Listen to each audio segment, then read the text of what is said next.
Recuerdo con escalofríos aquellas noches de mi niñez en un pueblo pequeño de la Sierra de Puebla. Sus calles empedradas se volvían desiertas al anochecer, cubiertas por un viento helado que silbaba entre los árboles.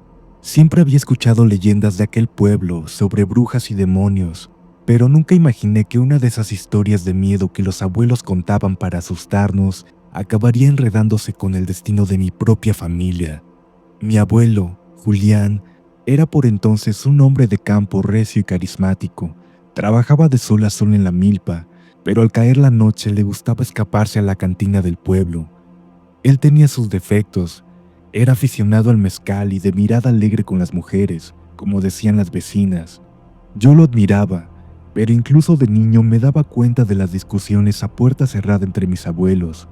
Mi abuela Rosario rezaba por él y le reprochaba sus ausencias. Sospechaba que don Julián, como se le conocía a mi abuelo, le era infiel. En el pueblo se murmuraba que tenía una aventura con la viuda de un hacendado cercano. Mi abuelo siempre volvía a casa sonriente, como si nada pasara, negando las acusaciones. «No seas mal pensada, mujer», le decía, esquivando la mirada de mi abuela, pero aquella noche todo fue distinto. Esa noche quedó grabada en mi memoria. Después de la cena, mis abuelos discutieron acaloradamente. Afuera, el viento golpeaba las ventanas y hacía crujir las vigas de la vieja casa. Mi abuela, con los ojos llenos de lágrimas, le suplicó: «No salgas, Julián. Quédate en casa esta noche. Por Dios te lo pido», dijo mi abuela. «Necesito aire, no empieces con tus cosas», le respondió él, y se puso el sombrero y el zarape dispuesto a salir. Ella, angustiada, lanzó un último ruego: «No andes por esos caminos a deshoras. Recuerda que es muy peligroso». Mi abuelo hizo una mueca de impaciencia. «Tonterías, solo son cuentos para espantar a los borrachos», dijo antes de cerrar de un portazo. Vi a mi abuela persignarse y quedarse rezando junto al candil. Yo estaba sentado en la esquina de la cocina, en silencio. Tenía apenas 10 años, pero comprendía el peso de sus palabras. Había miedo genuino en sus ojos, como si presintiera que algo malo podía pasar. Afuera, la noche pareció cerrarse detrás de don Julián mientras él se alejaba calle abajo, hacia la cantina o quizás hacia los brazos de aquella otra mujer. El aire helado de la sierra entró por la puerta abierta y me hizo temblar. Las horas pasaron lentas. Mi abuela se quedó dormida en su mecedora, con el rosario enredado entre los dedos. Yo no podía conciliar el sueño sabiendo que mi abuelo aún no regresaba.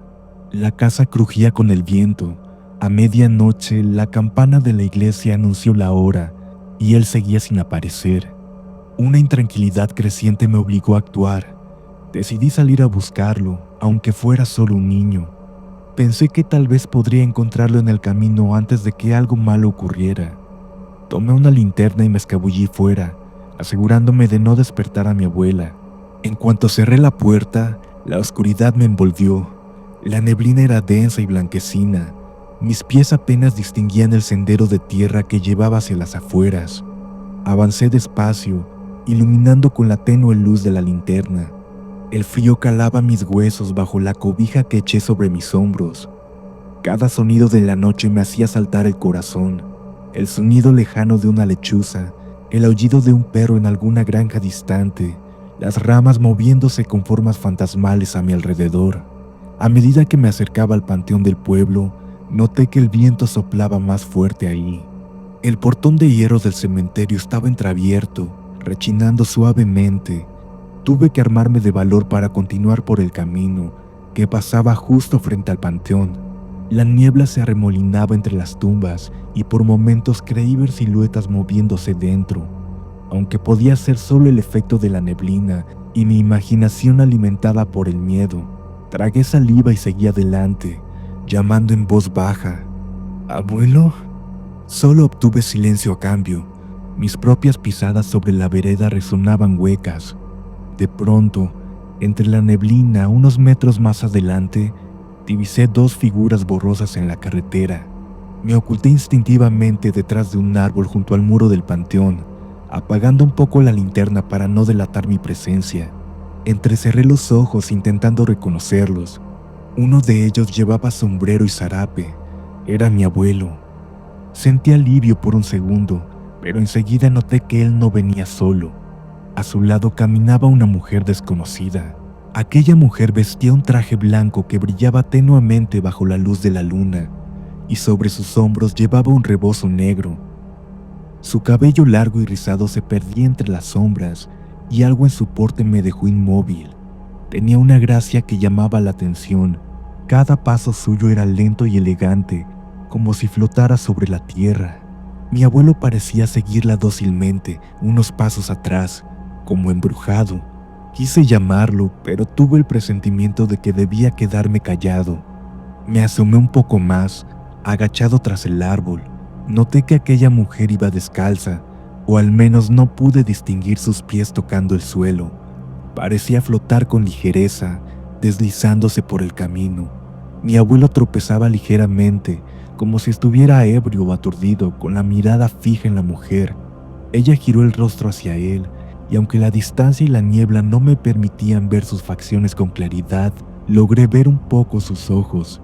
Eran oscuros y profundos, de una negrura antinatural, brillaban con malicia. Sus labios parecían moverse, quizá le susurraba algo. Vi a mi abuelo asentir, completamente rendido, como hipnotizado. Mi corazón martillaba con fuerza. Me preguntaba quién era esa mujer. No parecía la viuda con quien rumoreaban que él se veía. Algo estaba muy mal en aquella escena. Recordé entonces las palabras de mi abuela, la Matlacigua, esa figura legendaria que seducía a los hombres por las noches. Ante mis ojos, aquella desconocida estaba llevando a mi abuelo directo hacia el panteón. Sentí un sudor frío en la nuca. Era imposible que la leyenda fuera real y que se estuviera manifestando frente a mí. Decidí seguirlo silenciosamente, manteniendo la distancia. Ellos avanzaron unos cuantos metros más hasta detenerse justo frente al arco de la entrada del cementerio. Pude escuchar vagamente la voz de mi abuelo. Hablaba con tono raro, apagado, como si hablara dormido. «Te conozco», le dijo a la mujer. Ella soltó una risita suave, un sonido dulce pero hueco que me erizó la piel. El viento pareció enmudecer en ese instante, como si la noche contuviera el aliento. «Ven», alcancé a oír que ella susurró, con una voz melodiosa. Mi abuelo dio un paso hacia la mujer, incapaz de resistirse. Sus ojos estaban fijos en los de ella. Yo estaba paralizado y no supe qué hacer. Quería gritarle que se detuviera, que huyera, pero de mi garganta no salió ningún sonido. La mujer retrocedió lentamente atravesando el umbral del panteón. Movió un dedo índice, como llamándolo juguetonamente, invitándolo a seguirla entre las tumbas. Mi abuelo la siguió sin dudar, cruzando bajo el arco de piedra. La niebla pareció espesarse dentro del cementerio, tragándolos. Solo distinguía la silueta borrosa de mi abuelo yendo tras la mujer. Apoyé una mano en el muro de adobe y reuní fuerzas para entrar detrás de ellos. Adentro, el aire olía a tierra húmeda y flores marchitas. La luna estaba oculta tras las nubes y casi todo estaba en penumbras. Tropecé con un mogote y al bajar la mirada, vi que pisaba la esquina de una tumba rota. Me contuve de gritar. Levanté la linterna intentando no temblar. Fue entonces cuando lo vi. Cerca de la cruz central del panteón estaba mi abuelo de pie, inmóvil. La mujer lo rodeaba despacio, rozándole el hombro con su mano pálida. Parecía murmurarle al oído, tal y como decían las historias. Mi abuelo cerraba los ojos, como en trance, murmurando incoherencias. La mujer comenzó a alejarse de él, avanzando hacia la neblina, y mi abuelo, como una marioneta, empezó a seguirla de nuevo. De pronto, todo sucedió muy rápido. La mujer se detuvo junto a un antiguo sepulcro semiabierto, giró su rostro hacia mi abuelo y algo cambió en ella. Escuché un sonido aterrador, un alarido que se deformó en un chillido grotesco. La linterna parpadeó y por un instante iluminó su cara. Ya no era hermosa, sino un rostro cadavérico. Sus ojos negros brillaban con un odio inhumano y en su sonrisa se asomaban dientes afilados. Soltó la prenda que cubría sus hombros y pude ver que su silueta era borrosa, casi translúcida bajo el vestido blanco. Mi abuelo pareció despertar del hechizo al contemplar la verdadera forma de esa criatura. Abrió los ojos de golpe y retrocedió aterrado. Lo escuché gritar con una voz ahogada por el pánico. El viento sopló con furia en ese momento. La neblina giró alrededor de la criatura, que ahora se alzaba imponente frente a mi abuelo. Él se tambaleó, dando pasos torpes hacia atrás sin dejar de mirarla, completamente pálido. Tropezó con una lápida baja y cayó al suelo. Yo estaba petrificado. No podía gritar por el miedo, observando la pesadilla desarrollarse. La matlacigua, porque ya no tenía duda de que era ella, comenzó a reír de forma ruidosa. Su sonido era mitad risa de mujer y mitad alarido. Vi a mi abuelo arrastrarse desesperado, tirando el sombrero, intentando levantarse para huir. Gritó por ayuda con su voz entrecortada, pero sus gritos se perdieron en la noche. Estábamos muy lejos de cualquier persona que pudiera escuchar. Solo yo estaba allí, un niño paralizado de terror. Di un paso adelante instintivamente, queriendo ayudarlo, pero mis piernas cedieron. En ese instante, la criatura giró la cabeza bruscamente en mi dirección, como si percibiera mi presencia por primera vez. Sus ojos vacíos me miraron a través de la neblina. Sentí una punzada helada en el pecho al encontrar su mirada. No era la mirada de algo vivo, era como si la misma muerte me estuviera viendo. Un susurro salió de sus labios, apenas audible. «Tú no». Aterrorizado, di unos pasos hacia atrás. Mi pie chocó contra un jarrón de flores secas tirándolo. La distracción bastó. Mi abuelo aprovechó para ponerse de pie tambaleándose y corrió en dirección contraria hacia la salida del panteón. Corría como un hombre que huye del mismísimo demonio, tropezando con tumbas y cruces. Yo quise seguirlo, pero entonces perdí de vista la matlacigua entre la neblina. Miré en todas direcciones sin verla. Escuché los pasos de mi abuelo saliendo del panteón a toda prisa. Pensé que quizás lograría escapar, que llegaría con vida a casa. Me eché a correr detrás de él, pasando otra vez bajo el arco de la entrada. Afuera, la noche era un caos. El viento levantaba polvo del camino y la neblina cubría todo. Vi la silueta de mi abuelo más adelante, camino arriba, corriendo hacia el monte en dirección opuesta al pueblo, quizá desorientado por el pánico. Tropecé intentando alcanzarlo y de pronto un alarido resonó desde los árboles. Una sombra blanca cruzó el sendero con una velocidad imposible, alcanzando a mi abuelo. Era ella. Mi abuelo dio un grito desgarrador. Lo vi quitarse bruscamente del camino para evitar encontrarse con ella, pero perdió el equilibrio al borde del camino, donde comenzaba un barranco cubierto de maleza. Su figura desapareció de pronto. Escuché un golpe fuerte, luego nada, solo el viento. Grité con todas mis fuerzas mientras corría hasta el borde del barranco con el corazón latiendo como loco. Abajo, entre la neblina, apenas se distinguían las copas de arbustos y matorrales. No se veía nada más.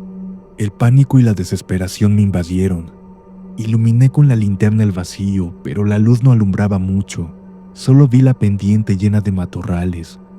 Un silencio profundo envolvía el camino, como si la misma noche estuviera conteniendo el aliento. Miré hacia los lados buscando a la criatura, pero ya no había rastro de ella. No recuerdo bien cómo logré moverme. Estaba llorando y paralizado de miedo. Di media vuelta y corrí de regreso al pueblo. Tropecé varias veces, arañándome con la maleza de la orilla del camino. Quería llegar a casa y pedir ayuda, aunque en el fondo sabía que ya era demasiado tarde. Al llegar, golpeé la puerta hasta despertar a mi abuela. Mi voz entrecortada apenas podía explicar lo ocurrido. Mi abuela me abrazó confundida y asustada, y pronto los vecinos, alarmados por los gritos, encendieron lámparas y salieron a ver qué pasaba. En poco tiempo, un grupo de hombres del pueblo, con lámparas y machetes, se organizó para buscar a mi abuelo por los alrededores. Yo insistí en guiarlos hasta el barranco junto al panteón. Estaba a punto de amanecer cuando finalmente encontramos a mi abuelo. Estaba al fondo de la barranca, oculto entre la maleza. Su cuerpo estaba muy herido, tendido boca arriba. Sus brazos y cara estaban cubiertos de rasguños grandes y profundos, como si hubiera forcejeado con un felino enorme, y su rostro, nunca lo olvidaré, tenía los ojos abiertos, desorbitados, como una mueca de absoluto terror que se le había congelado en su cara. Tenía la boca entreabierta como si hubiera dejado este mundo gritando. No había señales de vida en él. Los hombres colocaron cuidadosamente su cuerpo en una camilla improvisada y lo llevaron con cuidado hacia el camino. Mientras lo cubrían con una manta, algunos murmuraban entre sí: «Pobre don Julián, quizá andaba borracho y cayó». Pero el más anciano de los vecinos, don Jesús, susurró persignándose: «Se lo llevó la Matlacigua». Al oír ese nombre, varios hicieron lo mismo y nadie lo contradijo. Regresamos al pueblo en silencio, interrumpido solo por los lamentos de mi abuela. La noticia de la muerte de mi abuelo corrió rápido. Jamás olvidaré el velorio. Su ataúd se colocó en la pequeña sala de nuestra casa.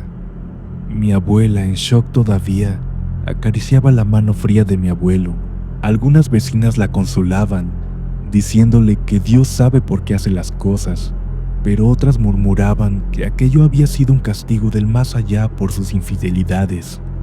Yo escuchaba todo abrazado a una manta, incapaz de borrar de mi mente la imagen de esa criatura.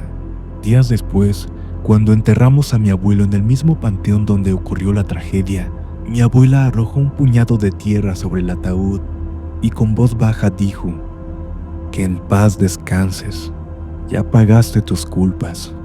Sus palabras me estremecieron. Claramente ella también creía que la Matlacigua había sido quien castigó a mi abuelo. Han pasado muchos años desde aquella noche, pero en nuestro pueblo la leyenda de la Matlacigua sigue viva. Nadie volvió a ver a esa mujer, al menos no que se sepa abiertamente. Sin embargo, de vez en cuando, algún campesino jura haber escuchado en la madrugada una risa femenina o haber visto una silueta con un rebozo negro deslizándose por las veredas junto al panteón. Cada vez que eso ocurre, se revive el miedo. Aún evito pasar cerca del panteón cuando cae la noche. Mi abuelo, tristemente, se convirtió en parte de esa leyenda, y su historia nos recuerda que en la sierra, en el pueblo, al amparo de la neblina y la soledad, todavía ronda la Matlacigua en busca de los infieles y de cualquiera que se atreva a desafiarla.